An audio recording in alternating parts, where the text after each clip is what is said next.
আজকে বাজার থেকে 2 কেজি গরুর মাংস নিয়ে আনছি। মাংসগুলো খুবই তাজা, একদম ফ্রেশ। তো এখন আমি মাংসগুলো ধুয়ে পরিষ্কার করে রেডি করে নিয়েছি। এখন মাংসগুলো রান্না করব। তোমার রান্না তো সবাই পারে, জাস্ট আমার ভিডিওটা আমি আপনাদের মাঝে শেয়ার করতেছি আমার রান্নাটা। তো এখানে আমি দিয়েছি একটি টমেটো দিয়েছি, পেঁয়াজ কুচি, গোটা গরম মশলা, আদা রসুন। এগুলো একটু ফ্রিজে ছিল, তাই একটু চাকচাক ডিপে ছিল, তো তো ঠিক হয়ে যাবে। তো আমি সবগুলো মশলা একসাথে দিয়ে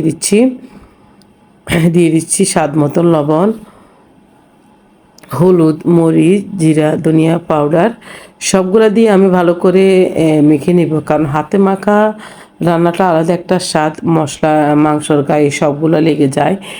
তো আমিও ওইভাবে চেষ্টা করতেছি রান্না করার জন্য। তো এখানে আমি 1 টেবিল চামচ দিয়েছি ধনিয়া পাউডার, 2 টেবিল চামচ দিয়েছি জিরা পাউডার দিয়ে সবগুলো আমি এখানে সর্ষের তেল দিব, আর একটু সয়াবিন তেল দিব, মানে সাদা তেল আর কি। তো মাংস কালার যেন সুন্দর আসে, 2 আইটেমের তেল দিলে কালার সুন্দর আসে। তো আমি এখন এই সাদা তেল দিয়ে দিচ্ছি। তো আমার সবগুলো দেওয়া শেষ, এখন আমি এগুলো হাত দিয়ে ভালো করে মেখে নেব।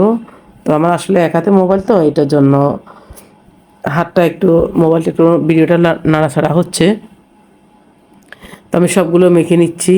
আসলে মাঝে মধ্যে তাজা মাংস খেতে খুবই ভালো লাগে, সবারই পছন্দ গরুর মাংস। এখানে আমার 700 টাকার মাংস হয়েছে, সরি 1400 টাকার মাংস, কেজি 700 করে নিয়েছে। তো আমি সবগুলো এভাবে মেখে নিয়ে একটু পানি দিয়ে তো আমি চুলাতে বসাই দিচ্ছি, ঢাকনা দিয়ে ডেকে দিয়ে একটু ভালো করে মেখে নিচ্ছি। তো তাই সময়টা লাগতেছে। তো প্রায় আমার মাংসগুলো মাখা হয়ে গেছে। দেখেন আমার একটু পানি দিয়ে মাংস থেকে পানি বেরোচ্ছে, আমি একটু দিয়েছি, কারণ বাসার সবাই একটু নরম মাংস পছন্দ করে, শক্ত মাংস পছন্দ করে না। তাই এটা আমি একটু মাংসগুলো করে নিয়েছি। তো আমি একটু ভালো করে কষিয়ে নেব, কয়েকটা আলু দিব, বেশি না। তো আমার রান্নাটা কেমন হয়েছে সবাই একটু জানাবেন, সবাই আমার ভিডিওটা দেখবেন।